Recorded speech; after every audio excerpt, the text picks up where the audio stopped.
이렇게 한번 옆에 분들에게 그냥 마음만 담아서 감사합니다 하고 인사해 볼까요? 그냥 한번 해보세요. 감사합니다.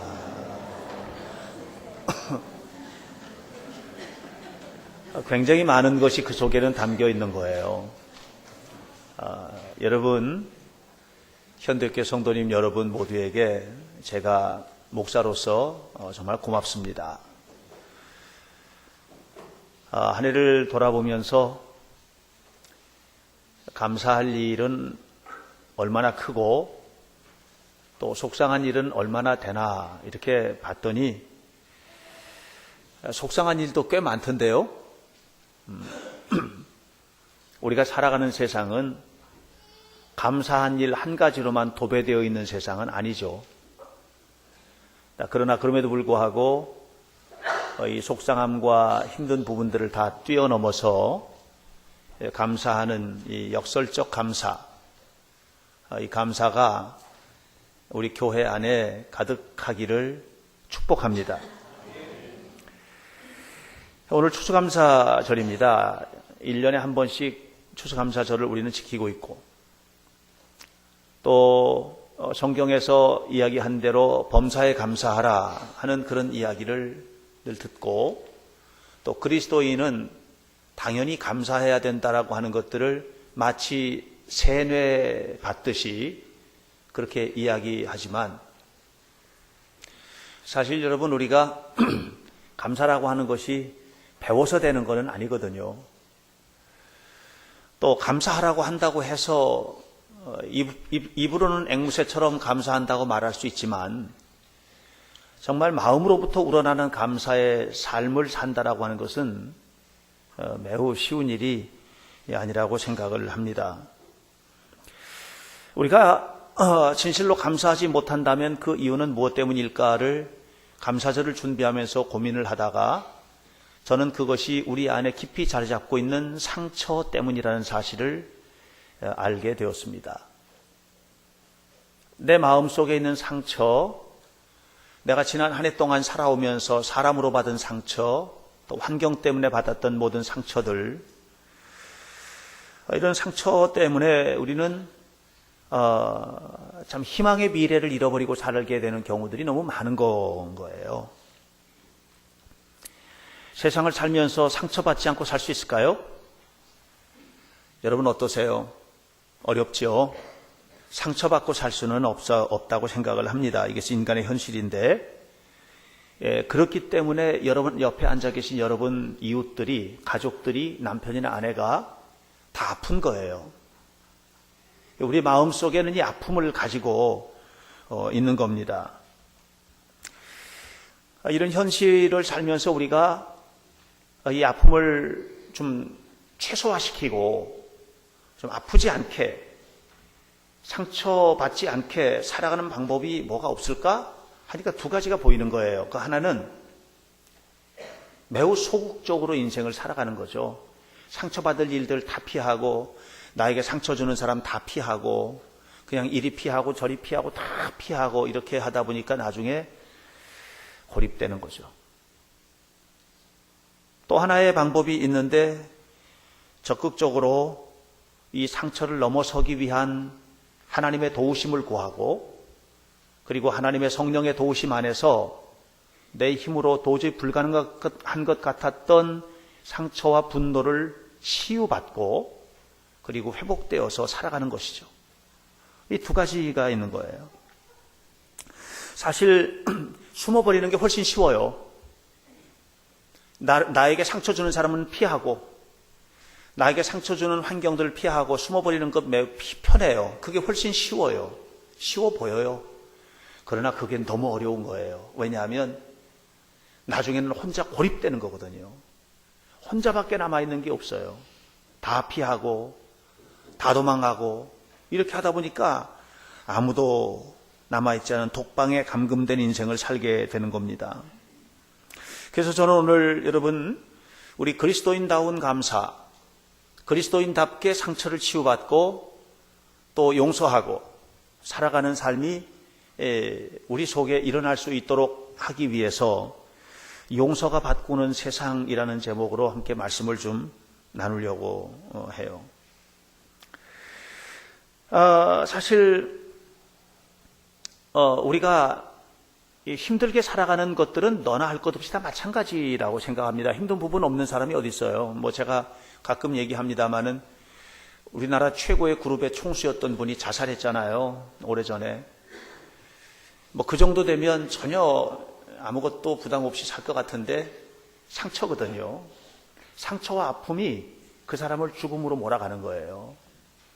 우리 한 해를 돌아보면 지난 한 해 동안에 정말 극복하기 어려웠던 상처나 아픔들을 우리는 가지고 있는 거예요. 제가 존경하는 심리학자 가운데 빅터 프랭클이라는 유대인 심리학자가 있습니다. 세계 제2차 대전 때 독일군 수용소에 독일 그 유태인 수용소죠. 아우슈비츠라는 아주 무서운 수용소에서 의사로 일을 했던 사람이 너무 똑똑하니까 죽이지 않고 이 사람을 의사로 활동하게 했어요. 근데 그가 수용소에 처음 들어갔을 때 죄수복을 이제 물려받았거든요. 깨끗하게 빨아서 주는 것이겠어요. 가스실에서 죽으면 옷 벗겨놨다가 그거 또 들어오는 사람 입히고 이렇게 하는 거죠. 그런데 그 옷을 받아서 호주머니에 손을 이렇게 집어넣는데 호주머니 속에 종이 쪽지가 있는 거예요. 꺼내서 읽어봤어요. 이분이 나중에 이제 쓴 책 가운데, 많은 책들 가운데 삶의 의미를 찾아서라는 책이 있는데 이제 이런 얘기가 나와요. 그 종이 쪽지에 자기보다 먼저 수용소에 들어왔다가 이미 가스실에서 죽어간 어떤 동족, 유태인이 기록한 메모가 기록되어 있었던 것입니다. 그 메모 속에는 아주 충격적인 메모가 기록되어 있었죠. 그것은 이렇게 기록되어 있었습니다. 진심으로 네 영혼을 사랑하라. 마음을 다해 하나님을 사랑하라. 그리고 네 주변에 있는 모든 사람을 용서하라. 네. 아우슈비츠에서의 경험이 사실 행복한 경험이 아니잖아요. 그런데 진심으로 네 영혼을 사랑하라. 비록 죽음의 구덩이 속에 있어도 진심으로 마음을 다해 하나님을 사랑하라. 하나님을 믿는 네가 지금 이곳에서 죽어가는 이 현장에 있다 할지라도, 그리고 네 곁에 있는 사람들 모두를 용서하라. 너를 죽이고 가스실에서 피토하고 죽이게 하는 네 동족들을 수없이 죽이게 하고 네 엄마를 죽였고 아빠를 죽였고 형제들을 다 죽였던, 사실 이 아우슈비츠에서 빅터 프랭클의 부모와 형제들이 다 죽었거든요. 그런데 용서하라. 쉬운 일은 아니었어요. 그러나 그렇게 하기로 결단했을 때 빅터 프랭클의 삶에 변화가 오게 되었죠. 사실 우리가 용서하지 못하고 산다는 것은 뭐냐 하면 과거로부터 벗어나지 못하는 거예요. 용서하지 못한 사건은 미래에 이루어질 사건이 아니고 이미 과거에 이루어진 사건이죠. 용서하지 못하는 것은 과거의 사건에 집착하게 되는 것이고, 이 과거의 사건에 너무 고통스럽게 사로잡혀 있다 보니까 잃어버리는 것은 미래인 거예요. 살기 싫은 거예요. 하기 싫은 거예요. 그렇게 어두움 속에서 살게 되는 것이죠. 제가 최근에 세월호에서 딸을 잃어버린 아버지를 만난 적이 있어요. 또 지난 총회 때, 우리 감리교 30일에 총회가 열렸는데 그 총회 때는 세월호에서 딸을 잃은 한 어머니, 그는 신앙인이고 한 교회의 전도사로 일을 하고 있는데 나와서 피토하는 하소연을 하는 소리를 들었어요. 그 세월호의 참사로 딸을 잃은 아버지, 그런데 이 어마어마한 슬픔을 대화를 나누고 이야기하다 보니까 그 엄청난 슬픔이 뒤에 또 다른 게 있는 것을 알게 됐어요. 그건 슬픔이 아니에요. 그건 분노예요. 무슨 분노냐 하면 내 딸을 죽인 사람들에 대한 분노죠. 배를 운영하고 있던 그 선장과 그리고 그 안에 있던 승무원들과 그리고 그 배를 운영하는 업체에 대한 분노죠. 그뿐만 아니고요. 그렇게 빠져 죽어가는데 아무것도 하지 않고 손 놓고 있었던 정부와 사회에 대한 분노죠. 딸을 죽인 자들에 대한 분노가 있었어요. 이 슬픔 뒤에. 그리고 거기서 끝난 게 아니에요. 내 딸을 내가 죽였다는 거예요. 아니, 이분이 죽인 게 아니거든요. 근데 내가 죽였다는 거예요. 내가 잘못해서 그렇게 됐다는 거예요. 내가 잘못 선택해서 그렇게 됐다는 거예요. 그때 보내지 말았어야 되는데. 그래서 내 목숨과도 바꿀 수 없는 그 아이가 죽었다는 거죠. 그것뿐만이 아니에요. 왜 내 딸이냐는 거예요. 하나님에 대한 분노예요. 왜 내 딸이 죽어야만 하느냐는 거죠. 왜 내 딸과 같은 학교의 아이들이 죽어야 되는 거죠. 왜 그 배가 그렇게 수없이 그 항로를 다녔는데 왜 그때 그 배가 그렇게 돼야 되느냐는 거죠. 하나님이 살아계시다면 이럴 수 있다는 거죠. 그래서 분노는 세 갈래로 나타나는 거예요. 상처를 준 사람들에 대한 분노, 그리고 자신에 대한 분노, 그리고 하나님에 대한 분노가 폭발하는 것을 보게 됐어요. 사랑하는 여러분, 분노는요, 어떤 경우에든지 해결 안 돼요. 이것은 억압한다고 되는 게 아니고요, 억누른다고 되는 게 아니에요. 분노를 처리할 수 있는 유일한 방식은 용서하는 것입니다. 용서 이전에는 그 분노는 절대로 해결되지 않습니다. 하나님을 용서하고 자신을 용서하고 딸을 그렇게 만든 사람들을 용서하기 전까지는, 그걸 받아들이기 전까지는 절대로 그 분노는 사라지지 않습니다. 근데 그러기 싫은 거잖아요. 그러고 싶지가 않은 거예요. 예? 그래서 용서할 생각도 없고 용서에 대한 노력도 하지 않는 거죠. 아무것도 하지 않는 거죠. 예? 그래서 결국 오늘 우리가 신앙생활을 하는데 이 신앙생활에 있어서 아주 중요한 핵심은 뭐냐 하면 어떻게 용서할 수 있을까에 대한 문제라고 생각합니다. 예수님께서 이 땅에 왜 오셨어요? 인류의 죄를 용서하기 위해서 오신 거예요. 결국은 사랑은 뭘로 표현돼요? 용서로 표현되는 거예요. 용서가 없는 사랑은 없어요. 그래서 사랑보다 더 큰 용서가 필요해요. 사랑보다 더 큰 용서가 있어야 사랑할 수 있어요. 데스몬드 투투라고 하는 성공회 주교가 있는데 그 주교는 한 걸음 더 나가서 이렇게 말합니다. 용서가 없는 희망은 없다. 우리 인생에 용서가 없는 희망은 없어요. 용서하고 받아들이지 않는 한 절대로 희망은 다가오지 않아요. 그래서 우리는 용서해야 돼요. 뭘 용서할까요? 세 가지죠. 하나님을 용서하고 자기 자신을 용서하고 나에게 상처 준 사람을 용서해야 하는 겁니다. 제가 질문하겠습니다. 하나님이 용서받으셔야 될 분인가요? 아니죠. 하나님은 우리의 용서가 필요한 분이 아니죠. 우리는 하나님의 용서가 필요한 사람이에요. 그렇죠? 우리가 하나님을 용서한다는 말은 이게 논리적으로 맞지 않아요. 그분은 죄를 짓는 분이 아니고요. 그분은 거짓을 하는 분이 아니에요. 그러므로 하나님을 용서한다는 말은 논리적으로 맞지 않아요. 그러나 하나님을 용서해야 돼요. 왠 줄 아세요? 우리 안에 하나님에 대한 분노가 있기 때문이에요. 우리 안에는 하나님에 대한 분노가 있어요. Why me? 왜 하나님 나에게 이런 병이 왔습니까? 왜 내 집에 이런 일이 벌어집니까? 왜 나에게 이런 고통이 옵니까? 왜 내 사업이 이렇게 망가지게 됩니까? 왜 나에게? Why me? 왜 나에게? 그게 분노예요.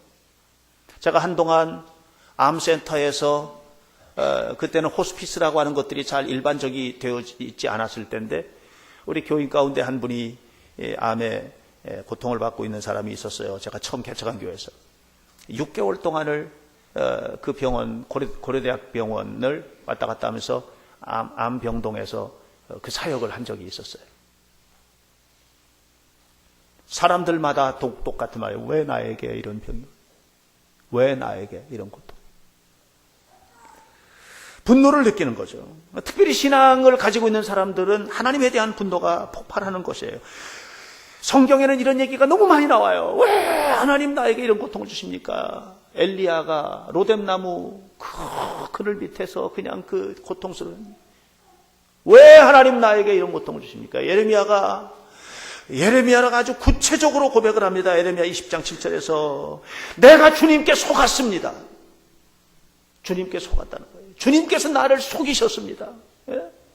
나를 사용하시고 이민족에게 희망을 선포하라고 하신다고 그렇게 하시더니 이민족이 망한다는 거 맨날 말하게 하고, 나 이런 말 하기 싫어요. 내가 주님께 속았다는 거. 욥이 하나님께서 나를 이 세상에 낳게 하신 그날이 저주스럽습니다. 태어난 나를 저주합니다. 하나님을 원망하는 고백이 나오는 거예요. 마치 이 성경의 사람들이 하나님이 눈앞에 있으면 막 멱살을 잡고 흔들 것 같은 그런 태도로. 그러나 하나님은 그 분노를 참아내십니다. 그리고 하나님은 마치 심하게 투정하는, 울고불고 투정하는 아이를 품에 안고 그래 괜찮아 엄마가 잘못했어 하고 말하는 어머니처럼 그렇게 힘들어하고 고통스러워하는 모든 이들의 투정을 받아주셔요. 하나님은 그런 하나님이심을 믿으시길 축원합니다. 그러므로 여러분, 하나님이 원망스럽을 때, 내 삶의 고통이 너무 심할 때, 힘들 때 하나님을 원망하시기 바랍니다. 하나님께 분노를 쏟아내시기를 바랍니다. 하나님 왜 이렇습니까? 하고 말하시길 바랍니다. 그걸 억눌러 놓지 마시고, 그래야 하나님이 용서되는 거예요. 그러나 하나님은 용서받는 하나님이 아니에요. 용서받는다는 말은 무슨 말이냐? 하나님의 뜻이 이해되기 시작하는 거예요. 다시 말하면 새로운 시각이 열리는 거예요. 새로운 시각이. 이스라엘 백성들이 애굽에서 나왔어요. 40년 동안 광야 생활했어요. 이게 받아들일 수가 없는 거예요. 매일 가나안 땅 주신다더니, 젖과 꿀이 흐르는 땅 주신다더니 맨날 불볕더위 속에서 뜨거운 먹을 것이 제대로 있나, 마실 물이 있나, 매일 하나님을 원망했어요. 그랬던 그들에게 하나님의 뜻이 이해되기 시작하는 사건들이 일어나게 되고, 그러면서 하나님 앞에 감사하면서 가나안 땅에 들어가게 되죠. 여러분, 시각이 바뀌기 전까지는 하나님의 축복은 없어요. 하나님은 우리의 원망의 대상이 아니에요. 그러나 하나님은 여러분의 원망을 다 받아주세요. 그리고 그런 원망을 통해서 깊이 기도하며 나아가게 될 때, 여러분, 하나님께서 나를 향해서 어떤 마음을 가지고 계신지를 알게 되는 거예요. 그리고 주님의 뜻을 이루게 되는 줄 믿으시길 축원합니다. 하나님을 용서하시기 축원합니다. 하나님의 뜻을 받아들이시기를 간절히 바랍니다. 그 감사가 나오는 거예요. 그러나 그보다 더 중요한 것은 무엇인가? 그것은 자신을 용서하는 것입니다. 어떤 엄마가 심각한 장애를 가진 아이를 낳았어요. 평생 동안 거기서 헤어나오지 못하는 거예요. 그러면서 뭐라고 하냐면은 내 죄다, 내 죄다. 내 죄라는 거예요. 내 죄라는 거죠. 내 죄다. 여러분, 우리가 일상을 살아가면서 자녀에게 어떤 문제가 발생했을 때, 가정에 어떤 삶이 일어났을 때, 우리가 살아가면서 어떤 사건을 만날 때, 그것이 나 때문이라는 것, 내 탓이라는, 이 내 탓이라는 건강한 윤리운동이 가톨릭에서 일어났었어요. 그러나 그 내 탓이라고 하는 것이 왜곡되게 들어가게 되면 모든 것이 내 탓이 되고, 실수도 내 탓이고, 문제도 내 탓이고, 심지어는 어떤 가족 가운데 제가 자살자를 위한 위로 예배도 함께 한 적이 있었는데, 그 사람들이 전부 다 가슴속에 내 탓이라는 이 절망의 구름이 그냥 어떻게 헤어나올 수 없는 커다란 이 어둠의 덩어리 속에 사는 거예요. 평생을. 이 무서운 일이에요. 그래서 내 탓이라는 말을 지혜롭게 사용해야 되는 거예요. 자신을 용서해야 돼요. 받아주셔야 돼요. 여러분, 우리가 알아야 될 것들이 있어요. 여러분들도 여러분의 인생에서 살면서 때로는 실수할 수 있지요. 또 돌아보면서 그게 정말 나 때문에 그렇게 된 것 같은, 내가 너희들한테 잘못해서 그렇게 된 것 같은, 이 사업이 잘못된 게 내가 결정을 잘못하고 선택을 잘못해서 그렇게 된 것 같은, 이 그냥 모든 것이 내 탓인 것 같은 이런 부담을 안게 될 때가 있어요. 그러나 여러분, 자신을 용서하셔야 돼요.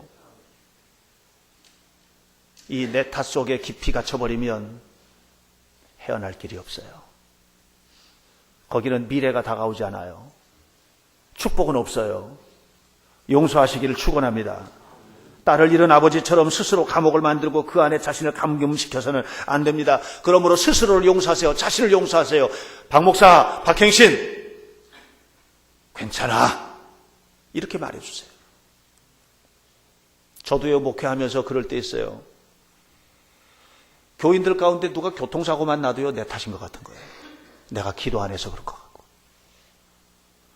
교인들 중에서 무슨 힘든 일만 당해도 그게 내 탓인 것 같은 거예요. 내가 잘했어야 되는데. 무슨 일이 있어가지고 그 일 때문에 막 문제가 생기고 그러면 그게 내 탓인 것 같은 거예요. 너무 힘들어요, 이게. 부모들도 마찬가지일 거예요. 여러분도 마찬가지일 거라는 생각이 드는 거예요. 그런데 조용히 앉아서 기도할 때 자꾸만 말해줘요. 박 목사, 괜찮아. 하나님이 이끌어 가시는 거야. 괜찮아. 이렇게 말하면서 저 자신을 용서하기 시작해요. 그래, 앞으로 잘해라. 이렇게 용서하는 거예요. 여러분, 자신을 용서하는 삶을 사시기를 주의 이름으로 축원합니다. 그러나 무엇보다도 중요한 것은 나에게 상처 준 사람을 용서하는 거예요. 여러분, 상처라는 것은 어떻게 느끼게 돼요? 아픔을 느끼게 하잖아요. 상처는 아픔을 느끼게 하거든요. 근데 분노는 언제 오냐면 그 상처가 정당하게 왔다라고 생각하면 분노가 안 생겨요. 근데 그 상처가 부당하다고 느껴지면은 분노가 생겨요. 그리고 이 분노는 절대로 그냥 있지 않아요. 가슴에 응어리를 남겨요. 응어리. 가슴에 응어리. 이거 무섭습니다.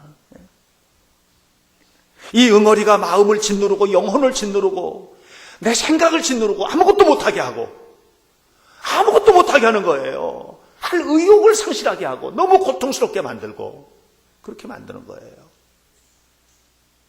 그래서 이유 없이 가슴이 답답하고 가슴이 답답한데 병이 없는 거예요. 열이 오르는데 병이 없는 거예요. 뭐가 이렇게 만져지는 것 같아요. 명치 끝에 목덜미에 뭐가 만져지는 것 같은 거예요. 병원에 가서 CT를 찍어봐도 병명이 안 나와요. 상처 때문에 오는 병이에요. 옛사람들은 그것을 화라고 그랬어요. 화, 울화, 화병. 이거는 엑스레이가 발견하지 못해요. 세상을 살면서 우리는 상처를 주고받을 수밖에 없는 존재예요. 상처 많이 받으셨을 거예요. 받은 사람은 아는데 주는 사람은 잘 몰라요. 희한하게도. 이렇게 상처를 우리가 주고받고 사는 거예요.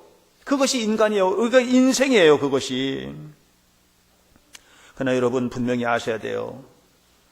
분노가 일어나면 이 분노가 잘 조절이 돼야지 되는데 이 조절되지 않았을 경우에는요, 내가 나를 죽이는 거가 된다는 것을 알아야 돼요. 사실 마음속에 응어리, 뭉쳐지는 응어리가 언제 이게 풀려지느냐 하면 사과를 받아야 되거든요. 상대방의 사과를 받아야 돼요. 사과를 받아야 되는데 사과 받으면 해결될 것 같은데 해결 안 돼요. 이게 인간이에요. 감정이라는 거래요. 해결이 안 되는 거예요. 사과를 받아도 속상한 감정이. 그리고서는 어떤 마음을 갖게 되냐면 그 사람이 똑같이 당했으면 좋겠는 거예요. 그죠? 그리고 똑같은 정도가 아니고 더 심하게 당해서 망해버렸으면 좋겠는 거예요. 이게 인간의 마음이에요. 저만 그런가요? 네? 여러분은 안 그러신 것처럼 이상하다는 태도로 이렇게 쳐다보시는데 이건 우리 모두에게 마음이 똑같아요. 그래서 용서하기가 너무 힘들어요. 그러나 사랑하는 성도 여러분 아셔야 됩니다. 죽기보다 힘들어도 해야 되는 거예요. 누구를 위해서? 나 자신을 위해서 그걸 해야 되는 거예요. 예.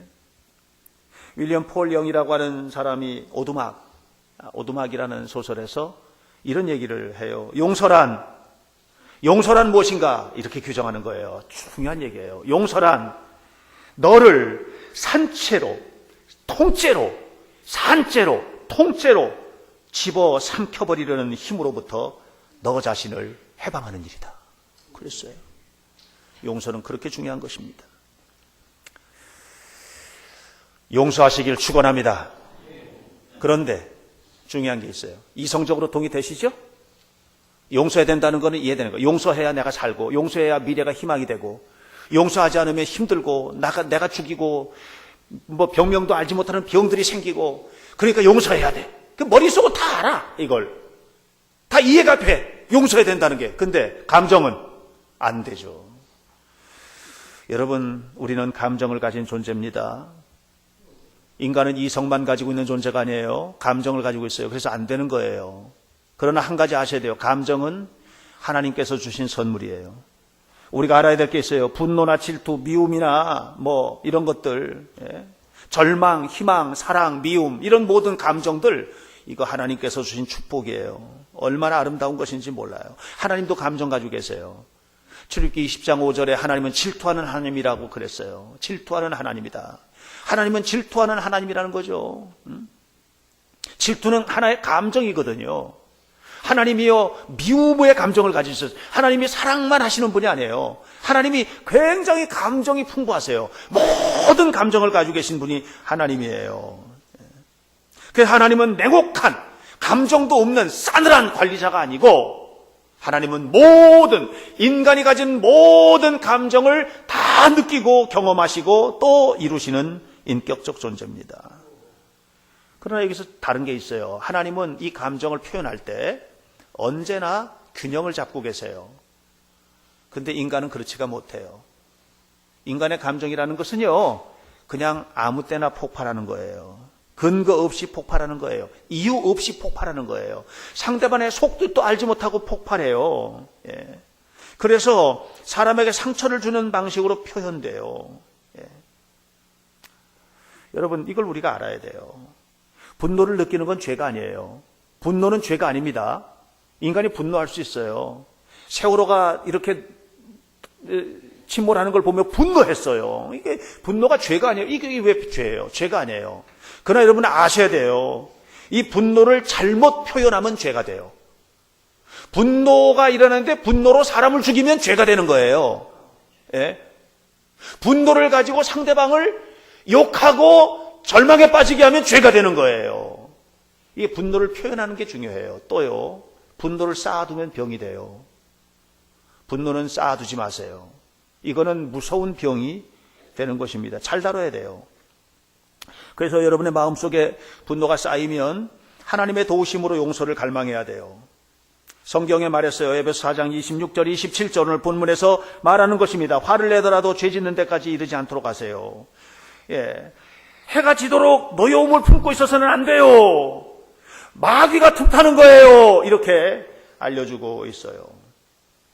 그러나 여러분 아셔야 돼요. 서둘러서 하지는 마세요. 용서를 한다고 서둘러서 하지는 마세요. 섣부르게 서둘러서 하다가는, 그렇게 되다가는 우리에게는 더 큰 상처가 남을 수가 있기 때문에 그래요. 하나님은 우리의 분노를 아시고 아픔을 이해하시기 때문에, 그래서 그것을 하나님께 이렇게 맡기고 하나님 앞에 분노할 수 있는 그런 마음을 가져야 된다고 하는 것이죠.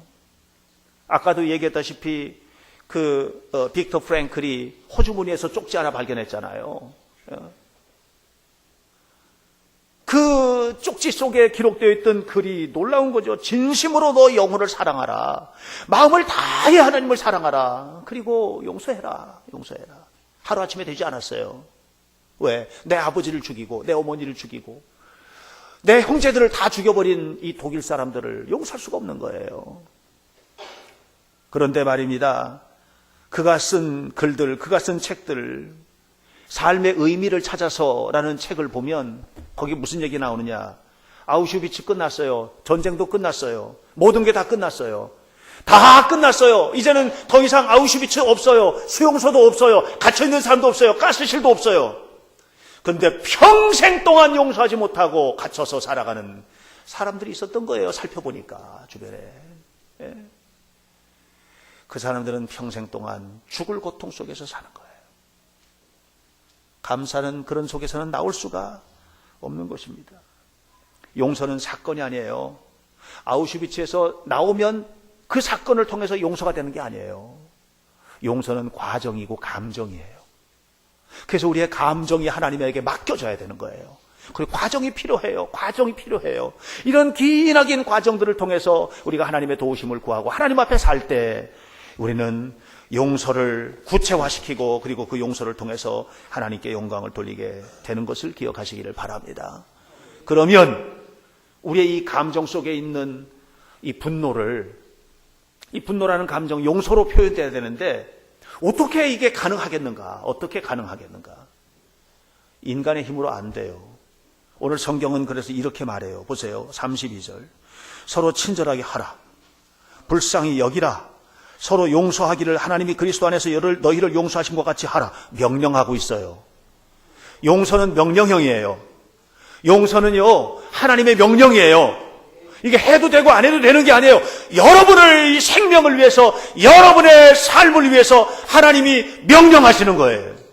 이 명령에 순종하시기를 주님의 이름으로 축원합니다.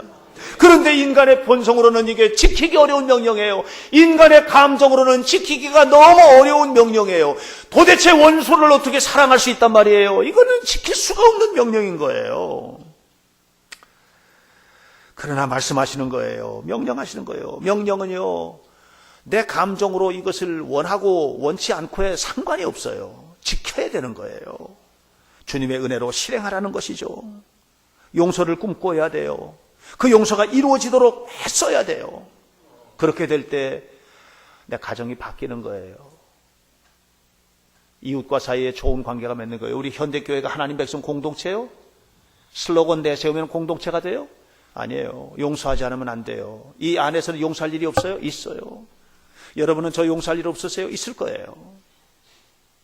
여러분 서로 간에 누군가를 생각해 보면은 정말 속상한 일 없었어요? 있을 거예요. 용서가 이루어지지 않으면 안 되는 겁니다. 30절에서 사도 바울은 아주 인상 깊은 표현을 하고 있어요. 이렇게 말하고 있어요. 하나님의 성령을 슬프게 하지 마십시오. 이렇게 말하고 있어요. 우리가 용서하지 않고 살 때 하나님은 슬퍼하시는 거예요. 왜 슬퍼요? 여러분이 너무 상처가 크기 때문에 슬퍼지는 거예요. 그 상처로부터 나올 수 있는 길들을 보여주는데도 불구하고 나오지 않으니까 슬퍼하시는 거예요. 성령을 기쁘게 하는 성도들이 되시기를 주의 이름으로 축원합니다. 성령을 기쁘게 하고 여러분의 삶을 아름답게 만들기 위해서 용서를 선택하는 성도들이 되시기를 주님의 이름으로 간절히 축원합니다. 용서하셔야 돼요. 나에게 상처를 준 사람을 용서하셔야 돼요. 나에게 상처를 준 그 사람을 용서하고 품어줘야 돼요. 나에게 상처를 준 내 남편을, 나에게 상처를 준 자식을, 때로는 나에게 상처를 준 부모를, 나에게 상처를 준 어떤 집사님을, 권사님을, 장로님을, 목사님을 용서해야 돼요.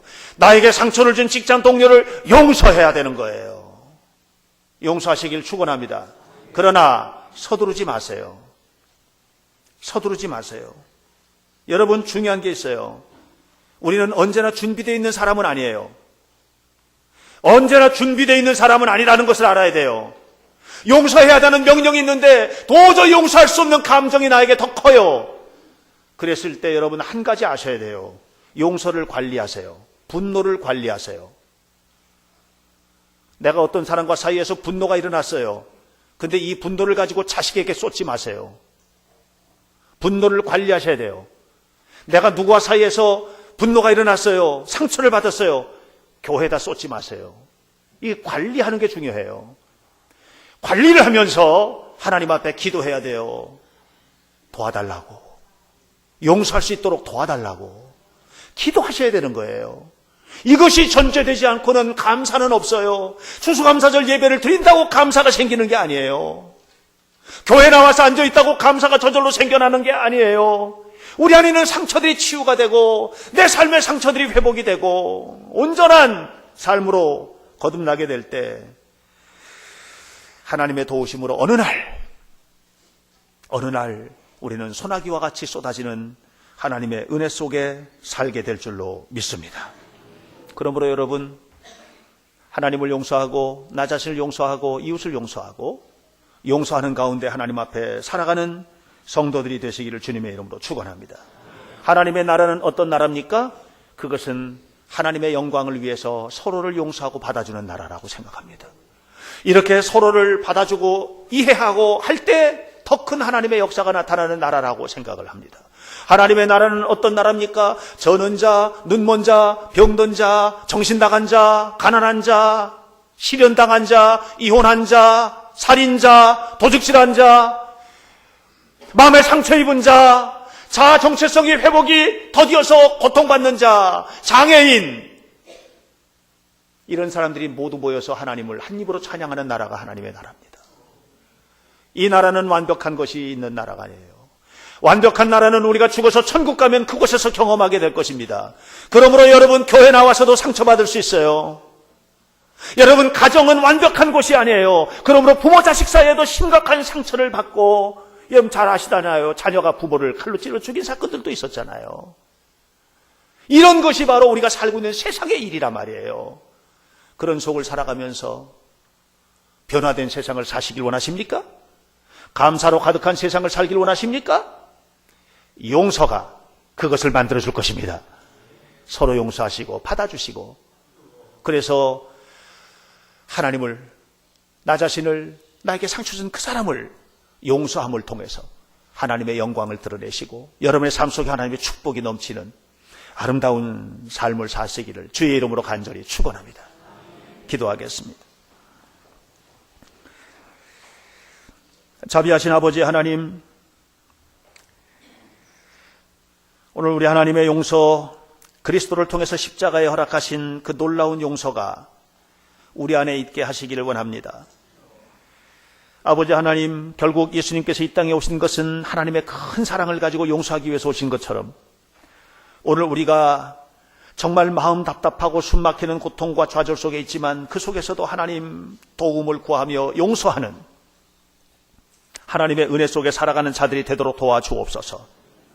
오늘 추수감사의 축제 예배를 드리면서 함께 모여서 예배하는 성도들 한 사람 한 사람 주님의 성령께서 은혜를 베풀어 주시고 우리가 진실로 하나님 나를 도와주세요, 저도 감사 속에서 살기를 원합니다, 근데 내 안에 상처가 있습니다, 이 상처의 회복과 치유를 허락해 주옵소서 기도하며 나아갈 때 성령께서 어루만져 주시는 축복을 누리도록 우리 모두에게 은총을 더하여 주옵소서. 예수님 이름으로 기도하옵나이다. 아멘.